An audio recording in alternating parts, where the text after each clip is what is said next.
আচ্ছা, Iran, USA এবং ইসরায়েলের যুদ্ধ কি শেষ হয়ে গিয়েছে? আজকে ইরান, ইউএসএ এবং ইসরায়েলের মধ্যকার যে যুদ্ধ চলমান, সেই যুদ্ধের ৮০তম দিন। চলুন আজকের ভিডিওতে আলোচনা করার চেষ্টা করি যুদ্ধের বর্তমান পরিস্থিতি এবং যে উদ্দেশ্য নিয়ে আমেরিকা যুদ্ধ শুরু করেছিল সেই উদ্দেশ্য কতটুকু তারা সফল হয়েছে। মোটা দাগে আমেরিকা যখন এই যুদ্ধ শুরু করে, তো আমেরিকার হোয়াইট হাউস থেকে যে কারণ হিসেবে তারা উল্লেখ করে, তারা মূলত ৪টি উদ্দেশ্যকে সামনে রেখে এই যুদ্ধ শুরু করে ইসরায়েলকে সাথে নিয়ে। আজকের এই ভিডিওতে আমরা বোঝার চেষ্টা করব যে ৪টি উদ্দেশ্য নিয়ে আমেরিকা যে যুদ্ধ শুরু করেছিল সেই ৪টি উদ্দেশ্যর বর্তমানে তারা এখন পর্যন্ত কয়টি উদ্দেশ্য আসলে সফলভাবে অ্যাচিভ করতে পারছে এবং যুদ্ধের বর্তমান পরিস্থিতি বা কী। আচ্ছা, তারা যে ৪টি উদ্দেশ্য নিয়ে যুদ্ধ শুরু করেছিল, সেই ৪টি উদ্দেশ্যের প্রথম যে উদ্দেশ্য ছিল সেটা ছিল ইরানের রেজিম চেঞ্জ। দ্বিতীয় উদ্দেশ্য ছিল পারমাণবিক বন্ধ করা, ইরানের যে পারমাণবিক এনরিচমেন্ট আছে এটা সম্পূর্ণরূপে বন্ধ করা। এবং তৃতীয় যেটা উদ্দেশ্য ছিল সেটি হলো ইরানের মিসাইলের যে সক্ষমতা রয়েছে, মিসাইল ছোড়ার যে সক্ষমতা, মিসাইল সক্ষমতা সম্পূর্ণরূপে ধ্বংস করে দেওয়া। এবং চতুর্থ যে উদ্দেশ্য তাদের ছিল সেটা ছিল ইরান যাদের সাহায্যে আসলে যুদ্ধ করে থাকে, যে প্রক্সি যাদেরকে বলা হয়, এরকম হিজবুল্লাহ থেকে শুরু করে হুতি, এদেরকে পুরোপুরি নির্মূল করা। সো বর্তমান পরিস্থিতিতে এই ৪টির অবস্থান মানে ৪টি কতটুকু তারা অর্জন করছে সেটা নিয়ে আমি বলেছিলাম কথা বলবো। আচ্ছা, চলুন প্রথমেই যাই রেজিম চেঞ্জ।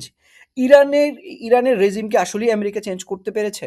হ্যাঁ, আমেরিকা যেটা করেছে সেটা হচ্ছে ইরানের ১ম দিকেই আসলে আয়াতুল্লাহ খামেনিকে তারা হত্যা করেছে। আয়াতুল্লাহ খামেনিকে তারা শহীদ করেছে। কিন্তু আয়াতুল্লাহ খামেনির শহীদের মধ্য দিয়েই কি ইরানের রেজিম চেঞ্জ হয়ে গেছে? না, হয়নি। আয়াতুল্লাহ খামেনির পরে আরেক খামেনি এসেছে, তারই সন্তান মোস্তফা খামেনি। মোস্তফা খামেনি সম্পর্কে যতটুকু আমরা জানি বা শুনি বা বুঝি, উনি তার বাপের চেয়েও অনেক বেশি কঠোর। তার বাপের মধ্যে মানে আয়াতুল্লাহ খামেনির মধ্যে কিছুটা ফ্লেক্সিবিলিটি ছিল, কিন্তু মোস্তফা খামেনির মধ্যে সেই ফ্লেক্সিবিলিটিও নাই। তার মানে তারা কিন্তু রেজিম চেঞ্জ করতে পারে নাই, বরঞ্চ বর্তমান যে রেজিমটা ইরানকে পরিচালনা করতেছে সেই রেজিম আগের চেয়েও শক্তিশালী, আগের চেয়েও কঠোর এবং নীতির প্রশ্নে আপোষহীন। সো তার মানে ইউএসের যে প্রথম যে উদ্দেশ্যটা ছিল রেজিম চেঞ্জ, সেটা সম্পূর্ণরূপে ব্যর্থ হয়েছে। হ্যাঁ, তারা বেশ কিছু প্রমিনেন্ট ফিগারকে তারা শহীদ করেছে, কিন্তু এতে করে ইরানের বিন্দুমাত্র আসলে ওইভাবে তাদেরকে টলাতে পারে নাই। দ্বিতীয় যে উদ্দেশ্য ছিল তাদের পারমাণবিক যে সক্ষমতা বা পারমাণবিক যে এনরিচমেন্ট, সেটাকে সম্পূর্ণরূপে ধ্বংস করে দিবে বা এই পুরো বিষয়টাকে বন্ধ করে দিবে। কিন্তু বর্তমানের যে পরিস্থিতি, বর্তমান যে রিপোর্ট অনুযায়ী, আইএই এর যেই রিপোর্ট, সেই রিপোর্ট অনুযায়ী তারা বলছে যে ইরানের পারমাণবিক যে সক্ষমতা বা যতটুকু এনরিচমেন্ট ছিল সেটার কোনোটাই আসলে ক্ষতিগ্রস্ত করতে তারা পারে নাই। কারণ ইরান সেই তাদের যে পারমাণবিক যতটুকু এনরিচমেন্ট ছিল তারা এমন জায়গায় সেটা সুরক্ষিত রেখেছে, সেই পর্যন্ত আমেরিকা অথবা ইসরায়েলের কোনো হামলায় সেই পর্যন্ত যেতে পারে নাই। তার মানে তাদের কাছে যতটুকু ছিল সেটা অক্ষত রয়েছে। আর যেহেতু তাদের দেশে আক্রমণ করেছে, নিশ্চয়ই তাদের কাজও তারা আলটিমেটলি চালায় যাচ্ছে। আমার মনে হয় আগে তাদের যতটুকু এনরিচমেন্ট ছিল তার থেকে আসলে এখন কি এনরিচমেন্টের পরিমাণ হয়তো আগের চেয়ে বেশি, অথবা সেই পরিমাণ তো অবশ্যই আছে। তার মানে এই দ্বিতীয় যে উদ্দেশ্য তাদের ছিল সেই দ্বিতীয় উদ্দেশ্যটাও সম্পূর্ণরূপে ব্যর্থ হয়েছে ইউএসএ। এবং তৃতীয় যে উদ্দেশ্য ছিল সেটি ছিল আহ, ইরানের মিসাইল যে সক্ষমতা, সেই মিসাইল সক্ষমতাকে সম্পূর্ণরূপে ধ্বংস করা। সো আমরা খুব রিসেন্টলি শুনতে পাচ্ছি সেটা হচ্ছে ইরান ইউএই যে সংযুক্ত আরব আমিরাতে কি করছে, হামলা করছে, ইসরায়েলে হামলা করছে। তার মানে এবং ইরানের মিসাইল টার্কি পর্যন্ত গেছে। সো তার মানে হলো এটা প্রমাণ করে যে ইরানের যে মিসাইল ক্ষমতা, মিসাইল যে তাদের যে মজুদ যতটুকু ছিল সেই সক্ষমতাও তারা কি করতে পারে নাই, ধ্বংস করতে পারে নাই। তার মানে ইরান কিন্তু এখন বারে বারে বলতেছে তোমরা যুদ্ধে আসো, তোমরা যুদ্ধে আসো। তার মানে তারা কিন্তু যুদ্ধের জন্য প্রস্তুত। সো এই মুহূর্তে আমরা খুব ইজিলি এটা আমরা বুঝতে পারছি সেটা হচ্ছে ইরান ইরান তাদের সক্ষমতা আগের চেয়ে আরো বেশি। তারা বিভিন্নভাবে বিভিন্ন জায়গা থেকে হয়তো সহযোগিতা পাচ্ছে ইনডিরেক্টলি, যার কারণে তাদের সক্ষমতা বেশি এবং তারা খুব ভালো করেই জানে এখন যে ইউএসএ যদি সরাসরি যুদ্ধ করতে আসে, ইউএসএ তাদের কিছুই করতে পারবে না। যার কারণে ইউএসএ কে বারে বারে তারা খেপানোর চেষ্টা করলেও ইউএসএ কি করতেছে, পাগলা ট্রাম্পও আলটিমেটলি খেপতেছে না, তাই সে কথা বলতেছে কিন্তু আলটিমেটলি হামলা করা, যে মাঝখানে আমরা শুনছিলাম যে ফিজিক্যাল এসে তারা হামলা করবে সেটাও তারা করে নাই, পারমাণবিক হামলা করবে সেটাও তারা করে নাই। আলটিমেটলি সামনেও তারা আসলে তেমন কিছুই করবে না আশা করা যাচ্ছে। এবং এটা হলো ৩ নাম্বার। ৩ নাম্বার তার মানে তারা ব্যর্থ হলো এবং চতুর্থ যেটা ছিল সেটা হলো প্রক্সি বন্ধ করা। সো প্রক্সি যেই হুতি থেকে শুরু করে হাসবুল এবং হুতি লেবাননের যে হেজবুল্লাহ যে বাহিনী যারা আছে তাদেরকে সম্পূর্ণরূপে নির্মূল করবে। কারণ আসলে এই বাহিনীগুলোর ইরান বেসিক্যালি তাদেরকে কি করে? প্যাট্রোনাইজ করে। ইরান তাদেরকে অস্ত্র থেকে শুরু করে অনেক কিছু দেয় এবং এটা ইউএসএ এবং ইসরায়েল খুব ভালো করেই জানে। ইরানের শক্তিকে দুর্বল করার জন্য তার যে প্রক্সি বাহিনী যেগুলো আছে তাদেরকে কি করবে? সম্পূর্ণে নির্মূল করার যে উদ্দেশ্য নিয়ে তারা এখানে আসছিল সেটার বাস্তবতা কি? সেটার বাস্তবতা হলো লেবাননে এখনো হিজবুল্লাহ কি করতেছে? যুদ্ধ করতেছে ইসরায়েলের বিপক্ষে। তার মানে তাদেরও আসলে যে প্রক্সিদের ধ্বংস করার কথা ছিল, নির্মূল করার কথা ছিল, সেটাও তারা সম্পূর্ণরূপে নির্মূল করতে পারে না। হ্যাঁ, ক্ষতিগ্রস্ত করছে কিন্তু নির্মূল করতে পারে নাই। এই ৪ টা যে উদ্দেশ্য, সেই ৪ টা উদ্দেশ্য সম্পূর্ণরূপে ইউএসএ কি করছে? অ্যা আশা করা মানে বলা যায় যে ব্যর্থ হইছে। হ্যাঁ, তারা কিছু, কিছু ক্ষেত্রে সফল হইছে বাট এই সফলতা তাদের যুদ্ধে জয়ের যেই সফলতা সেটা বলা যায় না। কারণ অলরেডি বিশেষজ্ঞরা বিভিন্ন যারা এক্সপার্ট তারা বলছে যে ইউএস এই যুদ্ধে কি করছে? ইউএসএ এই যুদ্ধে মারাত্মকভাবে হেরে গেছে এবং ইউএসএ আসলে ওই যে ছাইরা দেমা কাইন্দাবাচি টাইপের একটা অবস্থা। এখন তারা যাওয়ার জন্য পাগল হয়ে গেছে। কিন্তু কোনোভাবেই যাওয়ার রাস্তাটাও তারা কি পাচ্ছে না। এবং বোনাস হিসেবে যেটা ইউএস আসলে চিন্তাও করেন এই যুদ্ধের আগে সেটা হলো হরমুজ প্রণালী। যে হরমুজ প্রণালীটাই আসলে ইরানকে এখন পর্যন্ত বাঁচিয়ে রাখছে। সেই হরমুজ প্রণালীর সম্পূর্ণ দখল আসলে ইরানের হাতে। এবং ইউএসএ থেকে শুরু করে পুরো ওয়ার্ল্ডের মধ্যে এর ইফেক্ট পড়ছে। ইরান এই জায়গাতে কি করতেছে? ইরান এইখানে আসলে বেনিফিটেড হচ্ছে।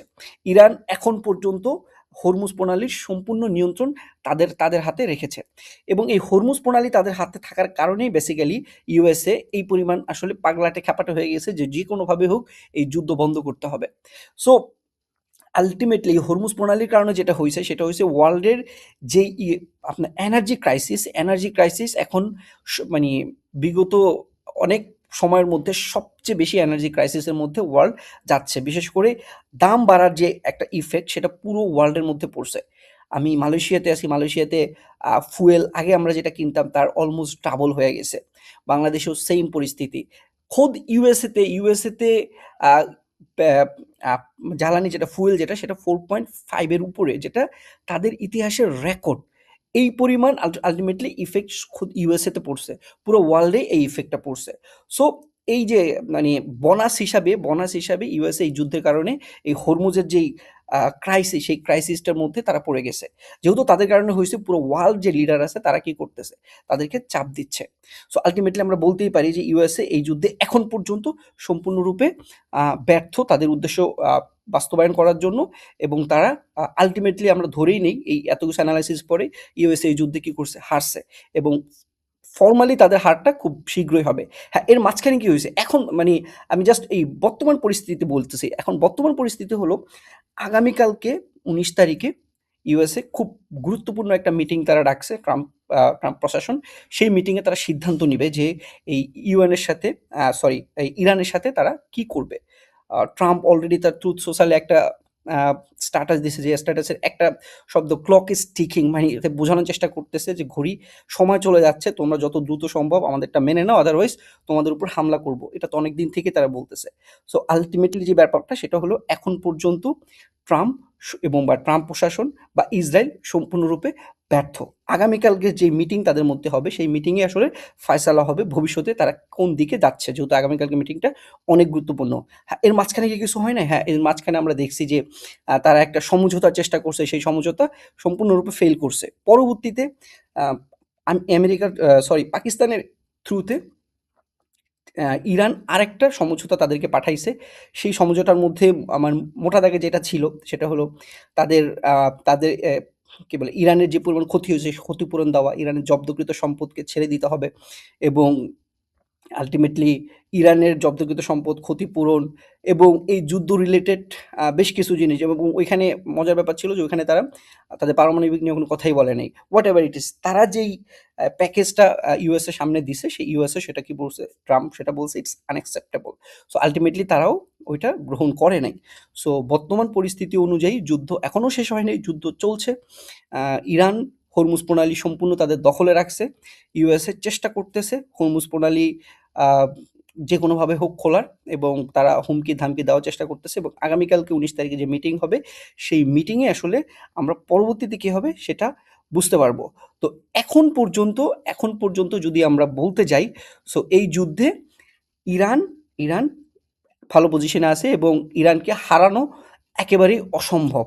এবং এই যুদ্ধের পরে ইরান অন্যতম একটা ওয়ার্ল্ডের মধ্যে পরাশক্তি হিসাবে আবির্ভূত হবে এবং সমস্ত মুসলিম দেশগুলো আলটিমেটলি ইরানের আন্ডারেই থাকবে।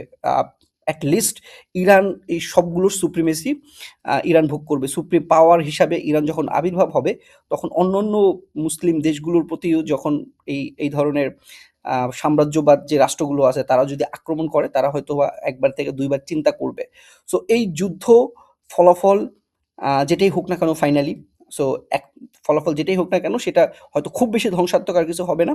তবে আশা করা যাচ্ছে ইরান খুব ভালো একটা পজিশন থেকে এই যুদ্ধ শেষ করতে পারবে এবং ইরানের এখন সবচেয়ে বড় যেই ট্রাম্প কার্ড সেটা হলো হরমুজ প্রণালী। এবং তারা যদি হরমুজ প্রণালী যুদ্ধ শেষ হওয়ার আগ পর্যন্ত, ফাইনাল কোনো চুক্তি হওয়ার আগ পর্যন্ত তাদের দখলে রাখতে পারে এবং তারা যে পরিমাণ টোল বা ফি ধার্য করছে ওই জাহাজ পার হওয়ার জন্য, এটা যদি তারা আসলেই করতে পারে, so Iran Iran in the long run হেভিভাবে গেইনার হবে এবং পরবর্তীতে যেটা বললাম, ইরান একটা অন্যতম পরাশক্তি হিসাবে আবির্ভূত হবে এবং ইরানের সাথে টক্কর দেওয়ার জন্য মানুষ আরও হয়তো 50 বার চিন্তা করবে। এবং কে জানে ইরান ইতিমধ্যেই পারমাণবিক সক্ষমতা অর্জন করে ফেলছে কিনা। সো যেহেতু তারা এত হাইলি কনফিডেন্টলি কথা বলে, বিশেষ করে ইউএসএ কে, তার মানে হয়তো বা তাদের কোনো রকম সক্ষমতা অলরেডি তৈরি হয়ে গিয়েছে এবং খুব অচিরেই, হয়তো না হইলেও আমরা হয়তো খুব শীঘ্রই শুনতে পাবো যে ইরান বিশ্বের 7ম পারমাণবিক শক্তিধর দেশ হিসাবে আবির্ভূত হবে। তো যাই হোক, আজকে জাস্ট এই পুরো আহ, যুদ্ধের বর্তমান পরিস্থিতিতে নিয়ে একটা র্যাপ আপ করার ভিডিও করার ইচ্ছা ছিল, সেটাই আমি জাস্ট শেয়ার করার চেষ্টা করলাম। এবং আমরা আসলে আগে যেরকম প্রতিদিন এই যুদ্ধ নিয়ে আমরা আপডেটেড থাকতাম, এখন মোটামুটি আমাদের এই ব্যাপারটা আমরা সবাই ঠান্ডা হয়ে গেছি, কিন্তু যুদ্ধ কিন্তু চলে নাই, তার ইফেক্ট এখন পর্যন্ত চলছে এবং যুদ্ধটা আসলেই খুব দ্রুত এইটা স্টপ হওয়া দরকার এবং পুরো গ্রেটার বেনিফিটের জন্য, পুরো ওয়ার্ল্ডের পিসের জন্য এটা স্টপ হওয়া দরকার এবং অবশ্যই স্টপ হওয়া দরকার। এবং যেভাবে ইরান যাচ্ছে, আমাদের পক্ষ থেকে দোয়া থাকবে ইরান যাতে জয়ী হিসাবে এই যুদ্ধ শেষ করতে পারে। এবং ইউএস এর এই শিক্ষা, এই ইরান যুদ্ধের যে শিক্ষাটা, এই শিক্ষার ফলে ইউএস এর ভবিষ্যৎ আহ, অবশ্যই কিছুটা অন্ধকার এবং তারা যেই একক ক্ষমতাধর শক্তি হিসাবে পুরো পৃথিবীতে এখন পর্যন্ত আছে, তাদের অবস্থা অলরেডি টনক নড়া শুরু হয়েছে, হয়তো এটা আরো সামনে পরিস্থিতি আরো খারাপ হবে। চীন এই ক্ষেত্রে এই বেনিফিটগুলো নিবে এবং চীন এবং রাশিয়া বিশ্বের অন্যতম পরাশক্তি হিসাবে এখনো আছে এবং হয়তো তাদের অবস্থান আরো আরো অ্যাডভান্স হবে এবং আরো ভালো হবে। যাই হোক, ভালো থাকবেন। আসসালামু আলাইকুম। Higher study in Malaysia Air John No. SkyDream Solutions, eBest.